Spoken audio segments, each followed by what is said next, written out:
Good evening, brothers and sisters. I pray that you are all doing so well this evening and that you've had a blessed day. I'm going to begin with a message tonight in Hebrews. Hebrews 11, all of Hebrews 11. Great examples of faith. Faith is the confidence that what we hope for will actually happen. It gives us assurance about things we cannot see. Through their faith, the people in days of old earned a good reputation.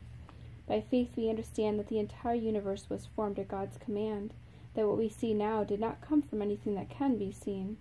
It was by faith that Abel brought a more acceptable offering to God than Cain did. Abel's offering gave evidence that he was a righteous man, and God showed his approval of his gifts. Although Abel is long dead, he still speaks to us by his example of faith. It was by faith that Enoch was taken up to heaven without dying. He disappeared because God took him. For before he was taken up, he was known as a person who pleased God, and it is impossible to please God without faith. Anyone who wants to come to him must believe that God exists and that he rewards those who sincerely seek him. It was by faith that Noah built a large boat to save his family from the flood. He obeyed God, who warned him about things that had never happened before. By his faith, Noah condemned the rest of the world, and he received the righteousness that comes by faith. It was by faith that Abraham obeyed when God called him to leave home and go to another land that God would give him as his inheritance. He went without knowing where he was going, and even when he reached the land God promised him, he lived there by faith, for he was like a foreigner living in tents. And so did Isaac and Jacob, who inherited the same promise. Abraham was confidently looking forward to a city with eternal foundations, a city designed and built by God. It was by faith that even Sarah was able to have a child, though she was barren and was too old. She believed that God would keep his promise, and so a whole nation came from this one man who was as good as dead, a nation with so many people that, like the stars in the sky and the sand on the seashore, there's no way to count them. All these people died still believing what God had promised them. They did not receive what was promised, but they saw it all from a distance and welcomed it. They agreed that they were foreigners and nomads here on earth. Obviously, people who say such things are looking forward to a country they can call their own. If they had longed for the country they came from, they could have gone back. But they were looking for a better place, a heavenly homeland. That is why God is not ashamed to be called their God, for he has prepared a city for them. It was by faith that Abraham offered Isaac as a sacrifice when God was testing him. Abraham, who had received God's promises, was ready to sacrifice his only son Isaac, even though God had told him, Isaac is the son through whom your descendants will be counted. Abraham reasoned that if Isaac died, God was able to bring him back to life again, and in a sense, Abraham did receive his son back from the dead. It was by faith that Isaac promised blessings for the future to his sons Jacob and Esau. It was by faith that Jacob, when he was old and dying, blessed each of Joseph's sons and bowed in worship as he leaned on his staff. It was by faith that Joseph, when he was about to die, said confidently that the people of Israel would leave Egypt. He even commanded them to take his bones with them when they left.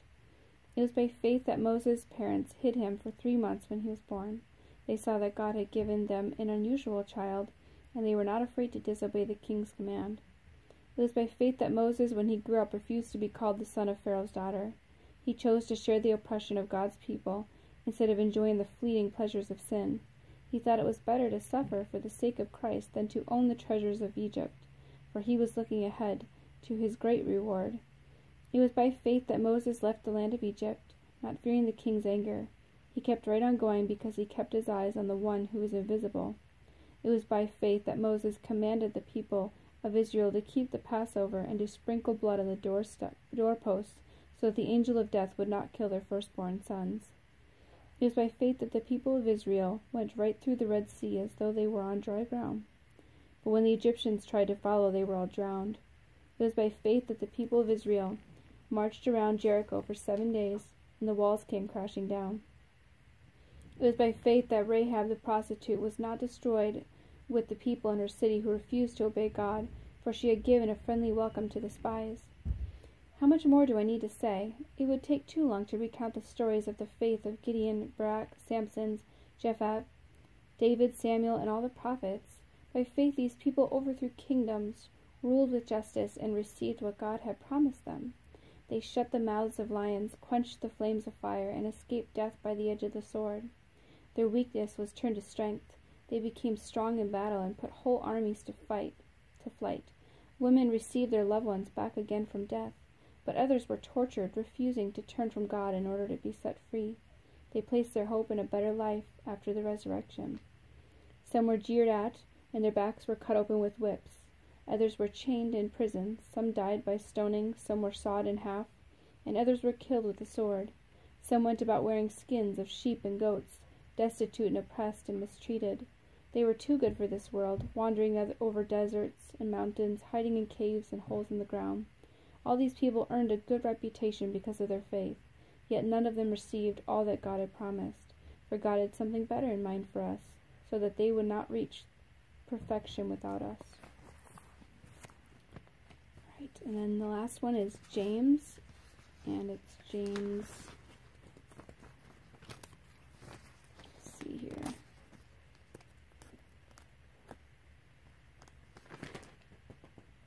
James 5, and it's 7 through 12. Patience and endurance. Dear brothers and sisters, be patient as you wait for the Lord's return. Consider the farmers who patiently wait for the rains in the fall and in the spring. They eagerly look for the vulnerable harvest to ripen. You too must be patient. Take courage, for the coming of the Lord is near. Don't grumble about each other, brothers and sisters, or you will be judged. For look, the judge is standing at the door. For examples of patience and suffering, dear brothers and sisters, look at the prophets who spoke in the name of the Lord. We give great honor to those who endure under suffering. For instance, you know about Job, a man of great endurance. You can see how the Lord was kind to him at the end, for the Lord is full of tenderness and mercy. But most of all, my brothers and sisters, never take an oath by heaven or earth or anything else. Just say a simple yes or no, so that you will not sin and be condemned. All right. Wow, with this other passage in Hebrews, it's just really,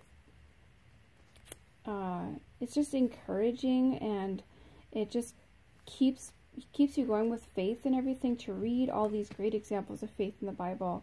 I've actually never read that passage before. It is amazing because it goes through many of the examples of great faith in the Bible, and what it took to be faithful to God. I mean, every person's example is different, and what you might have to endure to be faithful to God and to keep your faith, knowing that when we're done with this world, we go to heaven, and to make sure that you keep your crown, and just stay faithful to God, and always trust in Him and believe in Him, and it's amazing to read. So, and the other one, patience and endurance, because we all know that the Lord is on His way. He's right at the door, and just like it says, for look, the judge is standing at the door, because we know He is, and that He's here, and He's ready to take us home, and we're all just waiting, just patiently, just taking it day by day, and keeping patience. And if you have trouble with that, just pray to our Father. He's right there. He's right there. Just be like, Lord, please bless me with patience and endurance, so that I can hold my ground with your help throughout all of the rest of my days until you come. You never know. He could come tonight while we're sleeping. He could come tomorrow. He's at the door, so it's up to Him when He decides to come, and when it's the right time. There's so many signs that He's here, that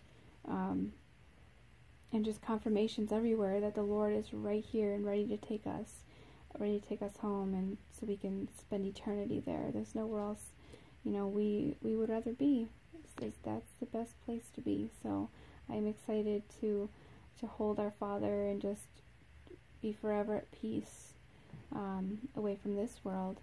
So I hope that brought you some peace tonight, and endurance. And I pray for you all for patience and endurance to hold strong, and encourage others to stay strong as well, and to just give them all your blessing. we don't know how short our time is. I mean, it seems very, very short. So why not use the rest of your time that you have to encourage others and ask others for encouragement for yourself, you know? We all need it to get through because, you know, time is so short. It is absolutely so short. And the Father, you know, our Father is just going to take us any moment. So I will be praying for you all tonight for patience and endurance and excitement about what is to come very, very soon. And to hold your head up above the waves. Whatever waves are happening in your life, hold your head above them and keep looking for the Lord. You know, I think of, you know, the trials of life. I think of, you know, the waves of the ocean and just like reaching my head above those waves and reaching out to the Lord who's just standing on the water right there and just grabbing his hand and having him hold on to me so that I'm above the waves in my life.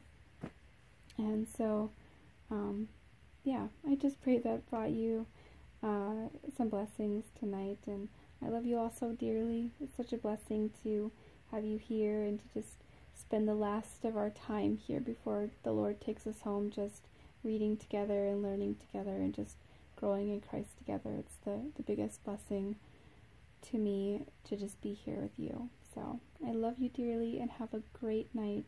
God bless you all. Take care.